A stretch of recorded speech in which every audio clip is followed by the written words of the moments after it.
Cause if you wanna play tough and wanna hate this. Good afternoon, welcome to YK News. నేను మీ ఇంద్రజ.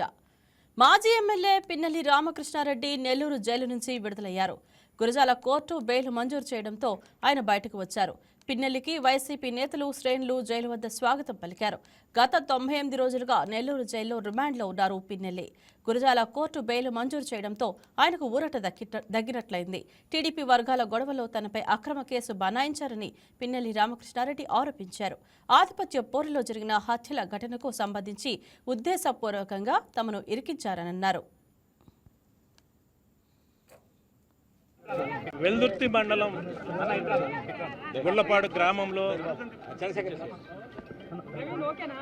తెలుగుదేశం 2 వర్గాలకు సంబంధించి జరిగిన గొడవలో అక్రమంగా అన్యాయంగా మా మీద కేసు బరాయించి ఈ రోజుకి 99 రోజులు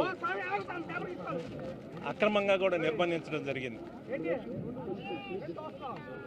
ఆ గ్రామంలో ఈ సంఘటన జరగడానికి ఒక నెల ముందు కూడా ఆధిపత్య పోరులో 2 వర్గాలకు సంబంధించి అక్కడ గొడవలు జరిగినాయి.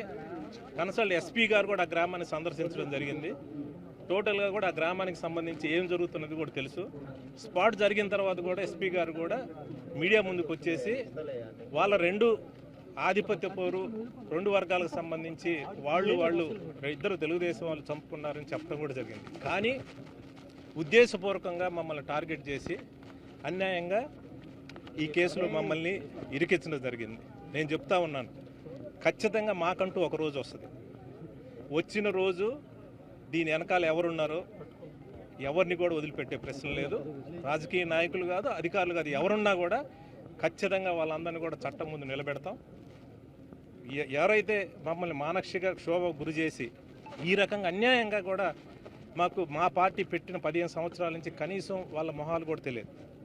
మా ఆఫీసుకు కానీ మా దగ్గరకు కానీ వాళ్ళు వచ్చిన పరిస్థితి లేదు. కానీ వీళ్ళందరూ గూడు పుటానా చేసి ఏదైతే మమ్మల్ని అక్రమంగా కేసు పెట్టి ఈరోజు 99 రోజులు ఈరోజు మమ్మల్ని పెట్టారో అంతకంతకు అనుభవిస్తారు. మా టైం కూడా వస్తుంది. మా టైం అయినప్పుడు మేమేదో చూపిస్తాం. ఖచ్చితంగా తప్పు చేసిన వాళ్ళందరినీ చట్టం ముందు ఖచ్చితంగా నిలబెడతాం. వెల్దుర్తి మండలం గుళ్లపాడు గ్రామంలో